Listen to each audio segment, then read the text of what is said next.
E o inelegível virou réu. No vídeo anterior, que eu fiz na noite em que a fase preliminar foi encerrada, eu falei 25 de março de 2023, um ato falho. Na verdade, era 25 de março de 2025, como hoje é 27 de março de 2025, um dia depois em que a primeira turma do STF decidiu que o inelegível, o inominável, é réu. Portanto, vai começar o processo de condenação provável. Por que condenação? Porque as provas são robustas, porque as demonstrações da corja criminosa que está no mesmo grupo que vai ser julgado agora, são 8, 7 da camarilha do inominável e mais ele próprio, tem ali provas abundantes do envolvimento de organização criminosa, tentativa contra o Estado democrático de direito e por aí vai. Então, Alexandre de Moraes e a primeira turma do STF aceitou a denúncia do Paulo Gonet e tomando a denúncia como muito consistente. As defesas a esta altura não estão negando que houve tentativa de golpe. O que estão fazendo, cada qual que defende o seu cliente, é tentar mostrar que o seu cliente não estava na tentativa de golpe, que houve a tentativa de golpe, que fulano, ciclano, beltrano, mas sempre direcionando para Bolsonaro, é quem comandou a caterva. O próprio general Heleno, o seu defensor, disse, sim, Bolsonaro é quem comandou a tentativa. Desta forma, podemos entender que a condenação provavelmente é certa.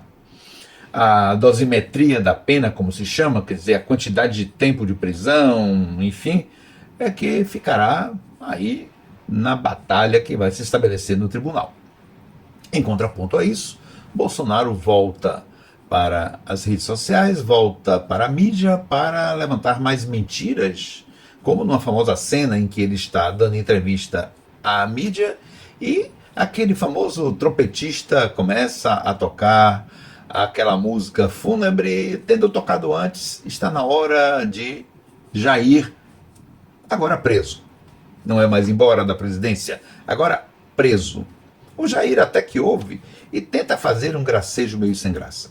Assistindo a essa entrevista, vê-se que Jair está completamente desconexo. Ele não está dizendo coisa com coisa. E no seu entorno, aquelas caras de enterro, sentindo seu bafo quente e mal cheiroso, tendo que suportar a catilinária perdida deste Jair, que está desconexo. É o quadro que vemos em torno do Jair. No STF, houve um momento em que utilizou-se como reforço para as ações do STF na condenação de Jair e caterva o fato de que aquele loirão lá, laranja dos Estados Unidos, o tal do Trump, elogiou o sistema eleitoral brasileiro como se fosse um endosso para o processo que Jair e caterva está sofrendo, fazendo contraponto para o que os bolsonaristas estão esperando, que em Trump estará a salvação.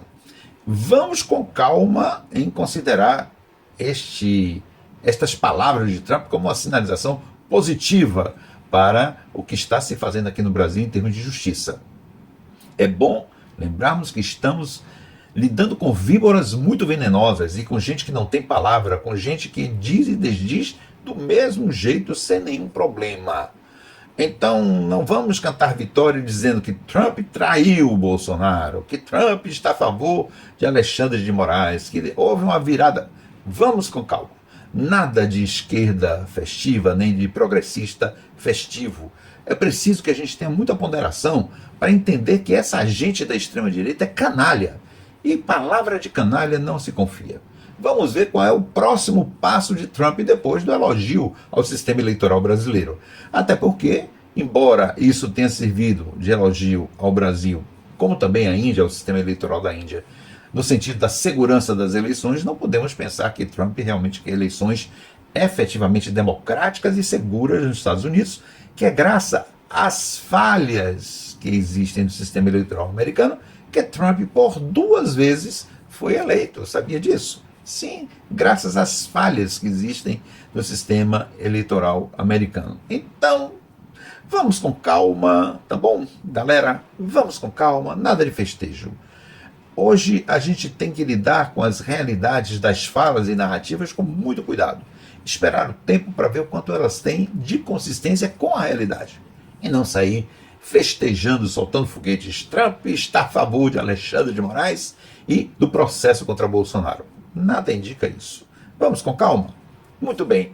Bolsonaro então vai para as redes sociais, mente, os seus apaniguados mentem, continuam mentindo sobre o processo, sobre tudo que envolve o 8 de janeiro, estão pegando uma tal moça do batom para fazer dela de vítima, e eles não noticiam de que a pena que poderá ser aplicada a esta moça e às outras pessoas envolvidas no 8 de janeiro não vão ser os 14 anos, porque é uma série de benefícios que diminui a pena talvez para 1 ano, 2 anos, e de repente pode ficar apenas dentro de casa, com a prisão acompanhada aí, sem que realmente fique dentro da prisão como merecia. E como merece, tá bom? Porque o problema dela não é o batom que ela colocou na estatueta lá do STF, é que ela participou de um grande movimento de golpe contra o Estado Democrático de Direito.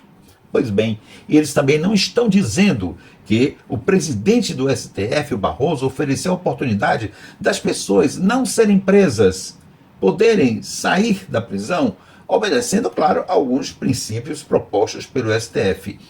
Boa parte aceitou, mas 400 e tantas pessoas não aceitaram para ficarem ou continuarem presas. Elas decidiram por isso. Portanto, tudo está sendo demonstrado para que se veja, se verifique que o processo penal legal segue dentro do que é o verdadeiro processo dentro de um sistema democrático. Nada está sendo ferido. Mas qual é o problema? É que este mesmo sistema penal e judiciário está confiando na palavra de Jair. E isto é um risco, isto é um perigo. Ele já deveria estar preso, até pelos motivos pelos quais prenderam Lula, dizendo que Lula não poderia continuar solto, naquele processo espúrio que moveram contra ele, porque ele influencia a sociedade. E o Bolsonaro, que continua mentindo e atacando o STF, atacando os juízes, influenciando parte da sociedade enlouquecida, que acompanha ainda o pensamento e o raciocínio dele, ou melhor, a desrazão, a loucura dele. Ele já deveria estar preso. E estão facilitando. Alguns dizem que ele está secretamente sendo acompanhado. Isso é um risco, porque Bolsonaro ele conta com muitos auxiliares para promover bagunça, lançar fumaça e dar justificativos à sua fuga e facilitar a sua fuga. Para a gente entender a loucura que está ocorrendo, aqui mesmo eu lancei no TikTok, em outras redes, a loucura de uma mulher que acredita que o Brasil está vendido para a China e que o Xi Jinping vem para aqui para o Brasil assumir o Brasil. Mas vocês viram o que aconteceram? Ontem, lá pelo sul do país, um caminhoneiro arremeteu contra o local onde fica a Polícia Rodoviária Federal, num ato que ele chamou de terrorista, protestando contra o que está ocorrendo com Bolsonaro, porque ele diz que Bolsonaro está sendo perseguido. Portanto, não é de facilitar. É preciso que a justiça tome providências para que este homem, ou esta criatura inominável, eu não sei nem se se pode chamar realmente de homem, tenha o seu destino devido, que é a prisão. Ele e a caterva. Um abraço, até outra oportunidade.